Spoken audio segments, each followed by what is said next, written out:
I'm Scott Allen Miller. This is my life living as an expat in beautiful, scenic paradise here in western Nicaragua. I got a question from one of you guys, but it was not a video question, I have to say. Send in some video questions. That's like my favorite thing to get. When you guys take the time to make a video and send it to me, down in those show notes are all the information you need. It's fun because you get to be on the show. Imagine how cool it would be sitting in your living room and suddenly you pop up on the TV and you're with your family and friends. You're like, that's me. He's answering my question. Look, it's me. Do that. That would be awesome. But I had this one emailed in, and someone asked me about what it would be like to explore the disparity in cost of living across Nicaragua. Because obviously we talk about how cheap it can be, and some people like to mention how expensive it can be. But what is the real disparity like? And what are the kind of ranges that you're going to find in reality living here in Nicaragua? So we're going to talk about that, and you're going to think about the question you're going to send in by video right after the bump.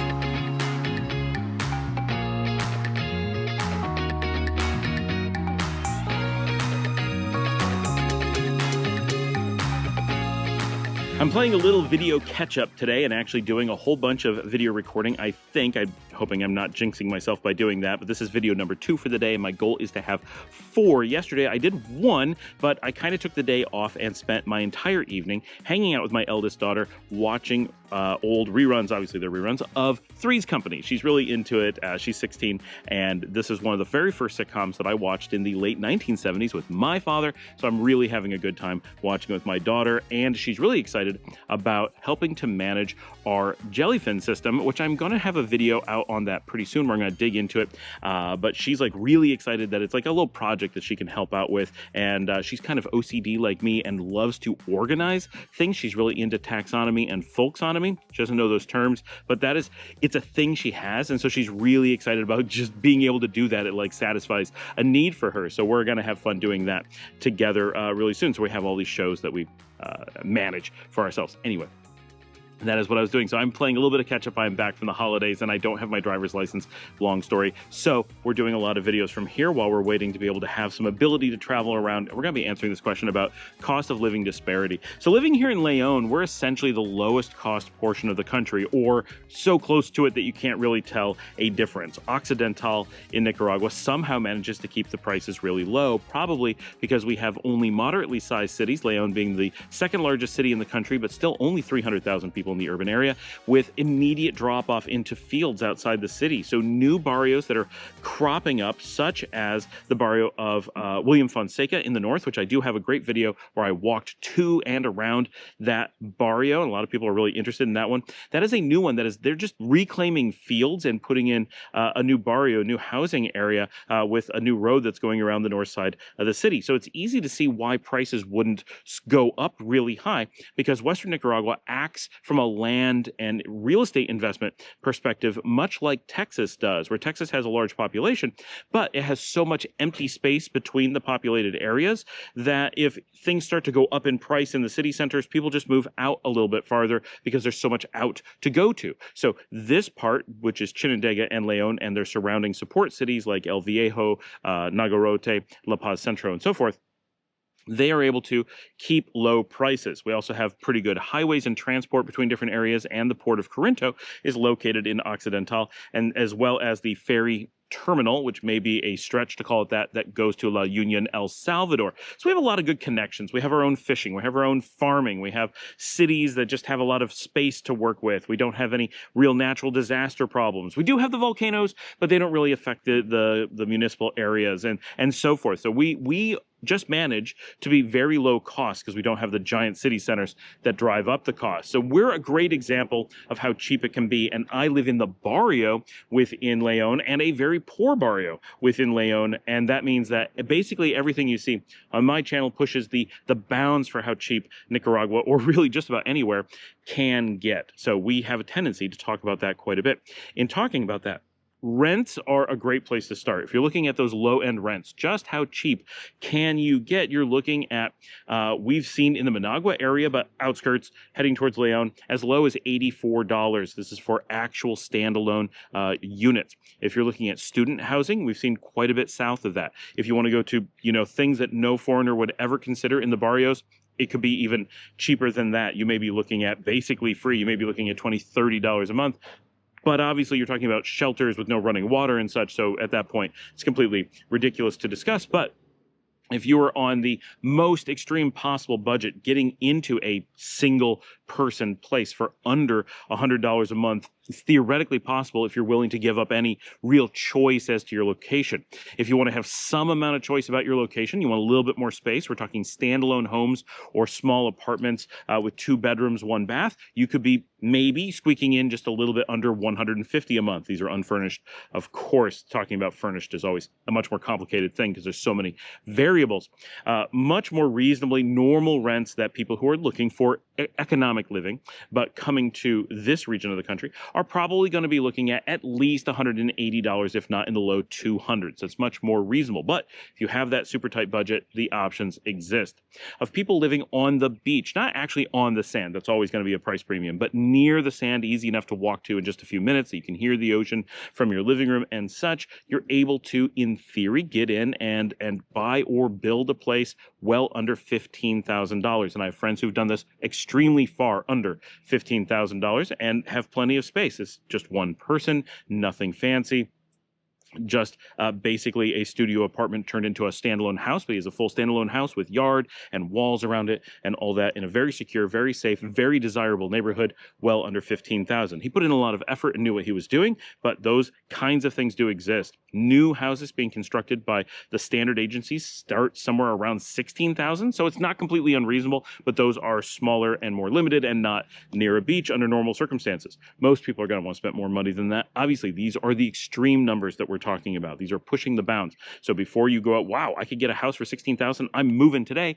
Yes, if this is a life or death situation, you could certainly do so, but you're probably not going to find the area that you want, the view that you want, the access to resources that you want, and so forth for that price. You're going to be pretty limited, but it does give you that what is the cheapest number to work with.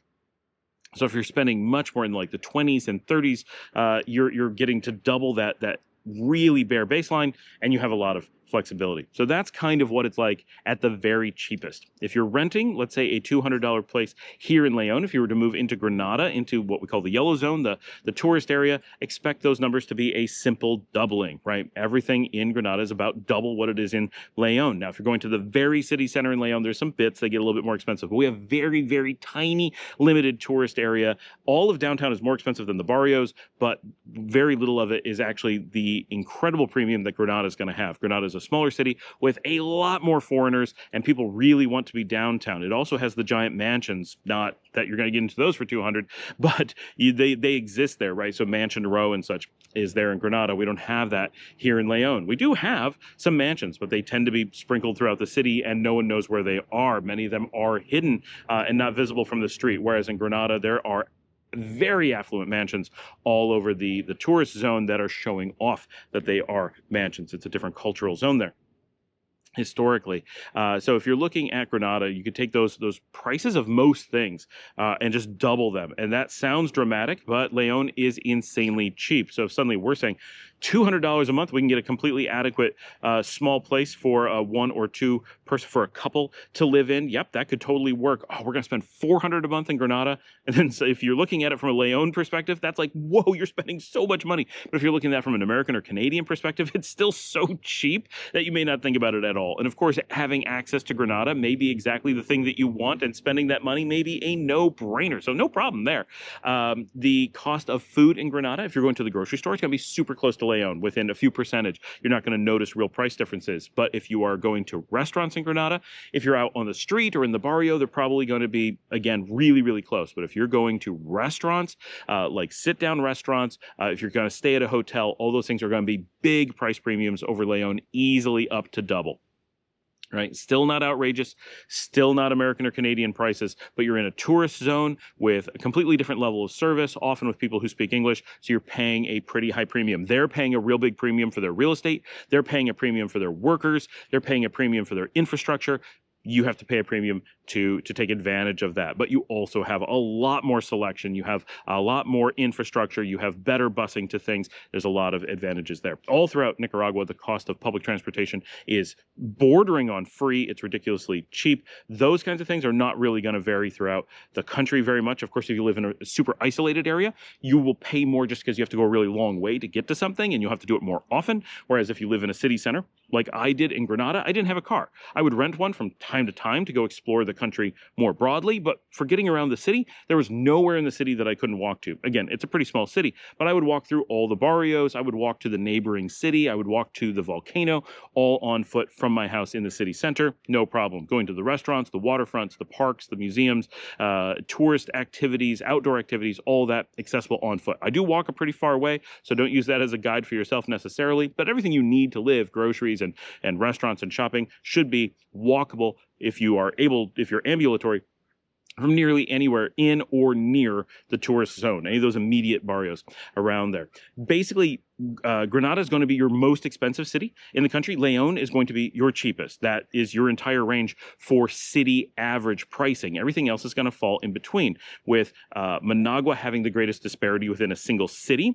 There are parts of Managua that are going to be very close to Leon in price, always a little bit more, but generally you can get really cheap in Managua if you're really looking for that. Ooh, we got a lot of wind, and the bougainvillea is blowing all around. I love bougainvillea season. It's so beautiful here. It's my favorite of all the flowering plants when we have such great ones up in the trees. It's fantastic. The high end in Managua will be the most high end that you can get in any city. This is worth noting that, we're often talking about rents or buying a place, and we're talking $15,000, $20,000, $30,000. You start getting into Managua, of course, you can get things that are in the teens and 20s. Those exist, but they're going to be in rough barrios, and that doesn't mean dangerous, but it is going to be places with no expats. You're going to be in a very unique situation if you want to do that. But of course, there's reasons that it's good for you and reasons that it's good for the country. If you wanted to be adventurous and try that, certainly a few of my audience would be willing to go out and do that. And I would love someday to come up with a way to do a show about doing that. That is something I have kicked around with my team a little bit about how we could potentially have sponsorship to do a purchase. This is a long shot. Like, we're not talking, don't write in and be like, we're going to do this. But I've had this idea that if we could get a number of people together that want to put in some real money, that we could actually, for the show, purchase a super low-cost place in the barrio, in Leon, in Managua, and get a place that's really run down and do a full reconstruction and show every single price, every single challenge. None of it's for a business. None of it's for, none of it needs to be hidden, just completely exposed so that we could see every piece of the process and do an important part of development that helps the country as well. I think it'd be amazing. It would be like years of content as we go through the process of purchasing, upgrading, constructing, repairing, and then like renting out or using and showing what life would be like in the barrio, and how that one construction project can make changes and enhancements in a barrio and so forth. I think it would be an amazing project. And every one of you who decides to move in and do something like that on your own, even though you're not making a show about it, makes big differences that you may not realize. So that would be some fantastic stuff. But for most of you, that's not what you're considering. If you're looking at Managua as an expat, chances are you're looking at a price premium over Leon for sure, but maybe not Granada. But if you want those fancy places that are being advertised all over the place, it's easy to be looking at purchase prices of $200,000 and up. And there certainly are multi-million-dollar properties for sale in Managua, and those are quite often real prices. Quite often they're also fake. There's tons of fake pricing out there, but Managua, you start to get those really expensive houses that are legit really expensive. And if you drive through some of the neighborhoods where they're advertising those, Las Colinas and Los Altos de Santo Domingo y Villa Fontana and so forth, La Aurora, those areas, when you walk through and you look at those houses, you go, how could this be less than $1 million? It can't, right? At some point, there's so much opulent construction going on. It just cost $1 million to put it there, and that land is quite expensive in Managua. These are very premium spots in the capital. You're next to like big embajadas, embassies, like the Chinese embassy, the German embassy, the Venezuelan embassies, the Russian embassy. The regions around those embassies are often really amazing for obvious reasons, right? So any country is going to have these bits of like really, really opulent, and Los Altos de Santo Domingo is often what we talk about as being describing the Beverly Hills of Nicaragua. It's a very small community. It is gorgeous, and there are affordable options within the community, or it's really close neighboring streets. Maybe it falls over a line and isn't considered Los Altos, but you can be in that area and get some really amazing stuff. Or be near really amazing stuff on still a somewhat reasonable budget. You're not going to be spending millions. You may be able to rent something for many hundreds of dollars per month. It'd be unlikely to be hitting 2,000, but you may hit 1,000 in that region. But I bet you can get in much cheaper than that as well. But those areas do exist. So that's kind of the high end. There's also isolated along the coast, more in San Juan del Sur than in other areas. But in any given spot, especially on the southern coast, you can find isolated buildings where you may find those several hundreds of thousands and pushing possibly into legit above $1 million. But those are extremely rare. Like, I cannot tell you how rare that actually is. When we were shopping, we would look at places, people would tell us they were worth several $1 million, and then we would actually manage to talk to the owner, and they would only be looking for $200,000 or $300,000. So most of the time, it is not those super expensive prices that people are going to quote for you. It may look like it. You may be completely convinced that it is true. And once in a while, it can be true. I'm not saying that there's none that exist. I'm saying that the number that are advertised is easily 10 to 100 times what is actually on the market, reasonably within those prices for market price on places. People just don't build multi-million-dollar homes within the country, and when they do, they're normally amazing estates that are hidden away by families and not for sale on the market. It's just not very much movement on high-end properties. There's no one to buy them, whether expats or Nicaraguense. But that's the most extreme. Now, as we get outside from the obvious areas, right, we have the super potential high end of San Juan del Sur, but most of San Juan del Sur is going to be decently reasonable, more than most of the country, but still decently reasonable if you're going for market prices. Anyone can be tricked into paying too much anywhere, and we see it constantly. Leon, obviously super cheap, and Granada, obviously the high-end tourist area, with Managua being the capital and the biggest city having super cheap and super expensive within that zone. When we get outside of that, we have a much more average kind of pricing that we see everywhere. So let's talk about Carazo and the southern Masaya zone, and this kind of includes Masaya as well. These areas tend to be a bit more expensive than Leon. They're nearby to Managua. They're in the center of the country. They have a lot of access to things. Sorry for the road noise. I can't get away from it today. That's a tractor going by. Just going to give them a second to make sure you're able to hear me, because I know the audio kind of cuts out a little bit while we do that, but they're going by pretty quickly. I can see they're hauling a huge wagon of things. I don't know what that was. So when you're looking in Carazo, which is Jinotepe, Diriamba, San Carlos, and lots of towns around there, you have a very large population area, and this includes Masaya, like I said, the city of Masaya. You have kind of a middling price range. These are very luxurious areas, especially like Catarina within that zone, right? You're dealing with slightly higher altitudes, so you're not cool like in the mountains, but you're not hot like in Occidental, like out here. So a lot of people find it very fresh, very pleasant to live out there. You find a lot of agriculture, especially like horse ranches. It's a decently affluent area. There's a lot of really good, deep, old culture, a lot of craftsmen and artisans in that region, furniture makers and pottery, and a lot of nurseries like plants and flowers and that kind of stuff. You have some beautiful volcanic areas. You have Laguna de Apoyo, the volcanic lake. You have beautiful, beautiful terrain, very in touch with nature. You don't have the big city centers, but you also don't have the wide open countryside. You have like this large sprawling area of kind of village meets suburban mixed into just lush and green and gorgeous. Right, so that area is a bit of a price premium. It's harder to find work out there for Nicaraguense. So you either have people who are independently wealthy or local artisans, or people who are commuting into Managua or Granada for work, or expats who are working remotely, or again, independently wealthy. So you have a completely different culture out there, plus a lot of universities, big university zone. It's really perfect for students. If I was a student in Nicaragua, I would be hard-pressed to decide between going to Jinotepe or Leon. Leon being the bigger, more active party city, and Jinotepe being just this amazing small town university experience, right? So that area, very attractive. You rarely are going to get into those crazy high prices, but you're never going to get into those super cheap prices either, because it is this very desirable area for people who have a little bit more affluence, typically. But very affordable still, and I know a lot of people from my channel are looking at or have moved there, and one or two are from there.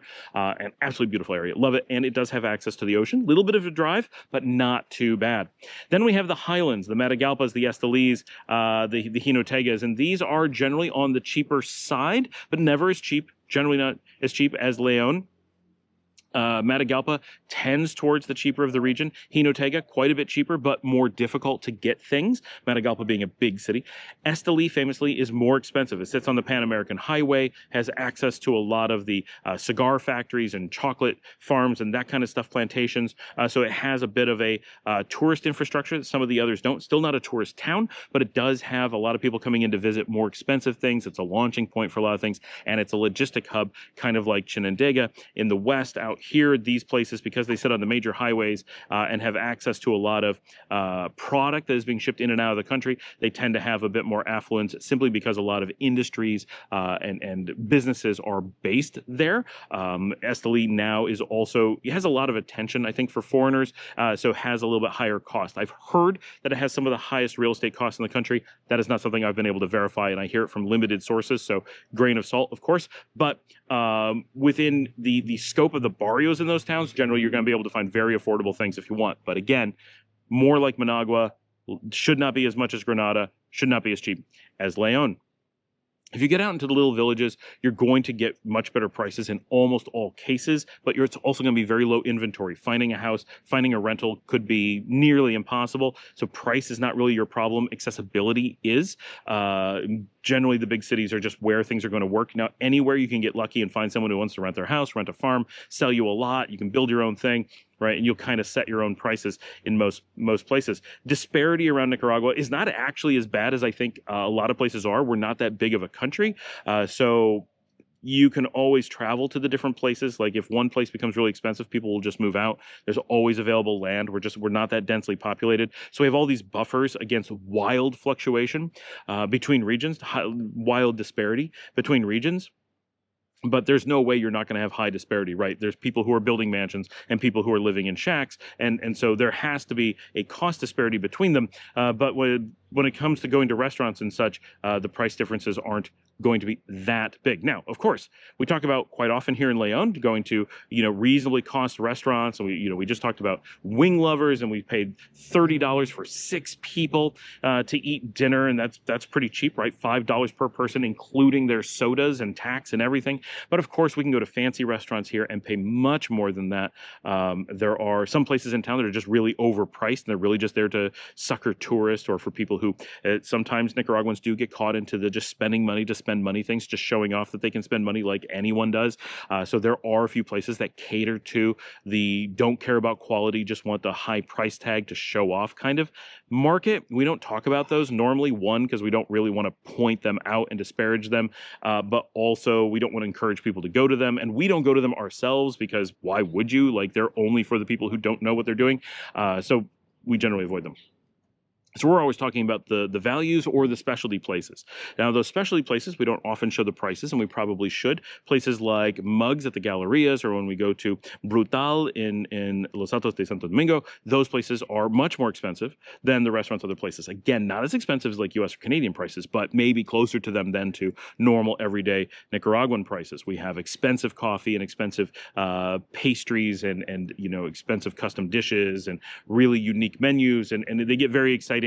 So having meals that push up $20, $30 per person is plausible. And in Los Robles a couple years ago, there's a really amazing Italian place that does a prefix at $45 per person. That doesn't sound crazy to an American. Probably, like, it does sound like a pretty expensive meal. It doesn't sound like you're going out for something cheap, but it doesn't sound crazy. But in Nicaragua, those prices are absurdly high. People would be very shocked that there are places charging that much.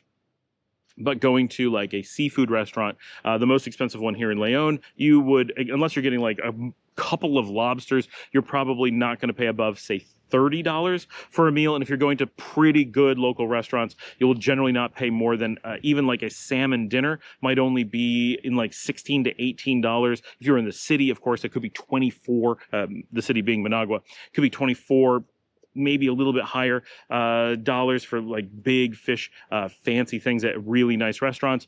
This kind of gives you an idea. Quite often, day to day, we're going out for between $4 and $12 for a meal. But when we're in Managua and we're going to nice restaurants, we're spending much more than that, right? Definitely close to or often above $20 per meal.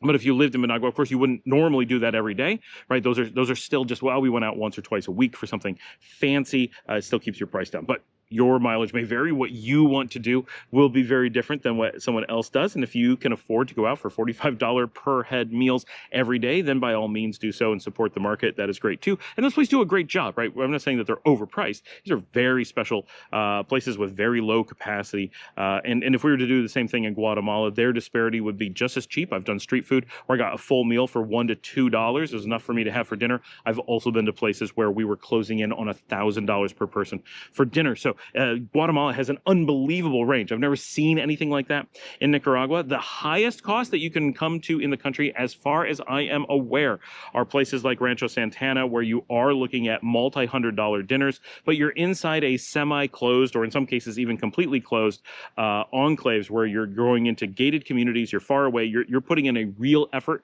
and generally staying there in their hotels, often at many hundreds of dollars per night. I think Rancho Santana is generally around $600 per night for normal rooms, and clearly you can spend in the thousands. These are unique luxury locations that are really not actively part of the country in a general sense. No Nicaraguan is going there. None of us talk about it or think of it as an activity in the country, but it is there, and there's a place in the north in Chinandega that is similar. I went there a number of years ago with my family, $450 per night to get into the hotel. We managed to make a deal. We got it for much cheaper, but really expensive, but absolutely beautiful, super luxury. All the things are included. Dinner was quite expensive and very good, but not to the level of Rancho Santana. But those things do exist. They are definitely the exception. They're not things you're going to run into naturally. You really have to go out of your way to find them and make an effort to do so. Even if you're going to the most expensive restaurants in Managua on a regular basis, it is only a few of those most expensive that are going to be in the 50 plus range. Like, it's so rare. So for us living in Managua or spending a lot of time in Managua and going to lots of restaurants because we like to explore restaurants and really try different things out, and we're willing to spend some money because it's a special treat for us. We don't live there, so we don't have to worry about it being like an everyday kind of thing. And my kids love exploring food. That's a big thing for us. And food stagnation, which can be a problem anywhere, but especially here, is something we like to relieve. It's kind of our pressure relief valve on our culinary experiences going to Managua, and so we're willing to spend some money on that. It's a great place that we really enjoy being a little bit less thrifty, and it is very rare that we're actually hitting large bills. Often with 4 people going out to dinner, we're only talking about like $120 for a meal, and that's an extreme case, not a normal one, right? Much more typically, we would spend between 60 and 85, maybe 90. That's kind of the more common range, but getting a little bit above that is theoretically possible. But we're talking drinks and food and dessert and appetizers and always taking food home because we got so much, and so forth. That's kind of the range. Everywhere in Nicaragua is going to fall in between those numbers. You'd have to really contrive a scenario where food or land or houses or anything are going to cost more than that. In all the time that I've been here, I have never witnessed a house that was truly listed at $2 million, let alone approaching it. Like, I think the most expensive I've ever seen is like 1.5. I do know that more expensive ones do exist. I am not saying that they don't.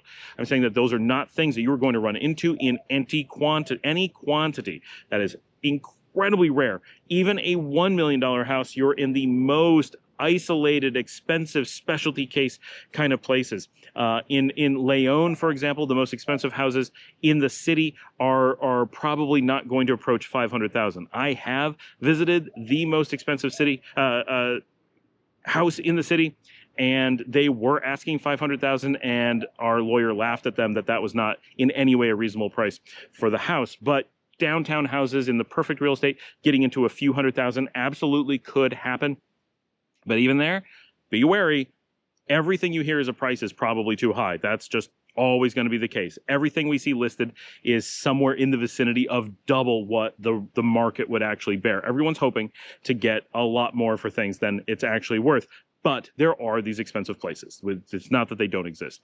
But cheap ones as well, super cheap, while there's a lot more of them than the expensive ones, those super cheap ones are relatively rare as well. But once you get into that, say, 22,000 to about 45,000, depending on where you are in the country, that kind of range, which is still more than 100% price increase, is kind of the bread and butter of the market where people are actually buying places. There are places that are just hand-me-downs. There are places that are free or just shacks and people living in the woods or whatever. Like, obviously, those kinds of things do exist, and that's where the lowest income portion of the population exists. But of people who are going out and buying condos or buying houses, about 22,000 to 45,000 seems to be that median majority of investment happens within kind of that range. And of course, when you're in the cities and you're the things that you're interested in, you're going to keep seeing higher prices because expats tend to look at the fancier places, and people tend to show you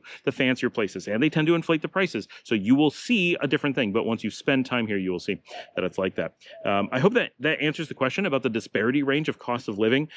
Food can only get so high, and the differences are primarily, this is important, the same thing, right? Your fried chicken, your beer with churrasco, your glass of wine, most of those, the normal everyday food items, your gallo pinto, your American breakfast, the price difference between different parts of the country for those things may vary about 100%, with León being probably about the cheapest and Granada and San Juan del Sur being the most expensive for the same items. When we talk about even San Juan del Sur and especially Managua, when we're talking about much more expensive things, we're talking about a much more elegant or extensive offering that justifies that higher price, not that the same thing is more expensive. It is, but only by a little bit. But when we're talking about, well, we can eat a dinner here for $4 and we can eat a dinner in Managua for $45, we're talking about wildly different dining experiences. One is air conditioned and comes with 6 waiters and 8 courses, and the other is fried chicken and gallo pinto, right? They're very, very different things. So that's important to understand, that the biggest disparity comes from the range of offerings between different areas, not the actual price for the same thing. Just like in San Juan del Sur, you're paying for unique land, unique views, unique enclave that we don't really have on offer in other parts of the country. So it doesn't have a direct comparison. So we have to play around a little bit with which aspects of that makes it different and which aspects are the same thing just at a slightly higher price, because it's a little bit more of a premium location. So my goal kind of with this one is to answer the question, but also to give you guys kind of a thought process as to not be shocked when you learn that there is an expensive house, that there is an expensive restaurant in Nicaragua, but also know that there's a lot of very affordable that was within your reach, and that all these things exist all throughout the country. You're not going to find a region where with a little bit of flexibility you can't afford to live. Nicaraguans afford to live all over the country. They have to. And so you'll be able to as well, as long as you're willing to shop where Nicaraguans shop, live in Nicaraguan housing, and so forth. You'll have access to those things as well.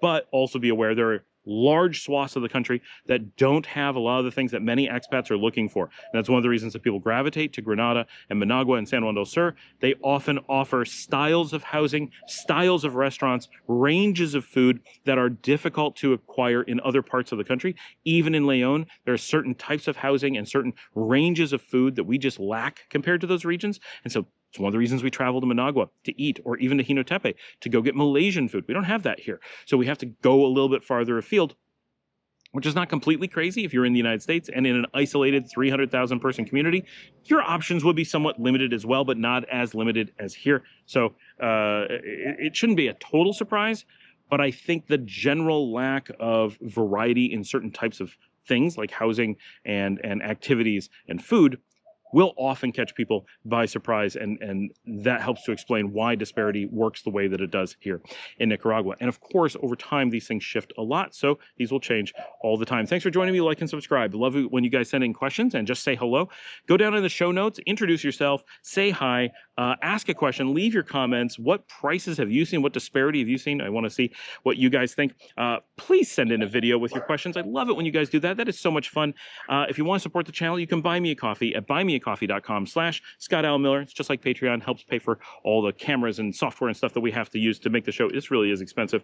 Tell someone about the show. Watch another episode. Just watching another episode does a lot for our metrics and helps YouTube understand how much you love the show. So do that. We also have a join button if you want to be a part of our community, which is really just sponsoring us at $5 a month to help keep the lights on. And I will see all of you tomorrow.